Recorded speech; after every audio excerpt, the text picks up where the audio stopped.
Здравствуйте! Вы на канале «Хочу знать, как экономить». И сегодня я вам покажу, как выглядит камин с эффектом мокрого камня. Чтобы получить такой эффект, камин или печь, необходимо приобрести бесцветный лак для камня и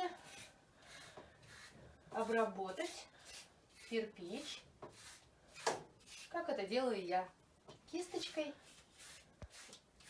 И обязательно с хорошим настроением. Итак, зачем же нам все-таки нужна обработка кирпича акриловым лаком бесцветным? Ну, во-первых, он избавляет от соляного эффекта.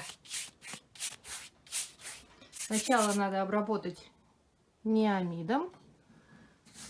Это специальная кислота. Когда кирпич уже высох окончательно, можно покрыть вот так, таким красивым лаком. Смотрится очень эффектно. И можно сделать это своими руками.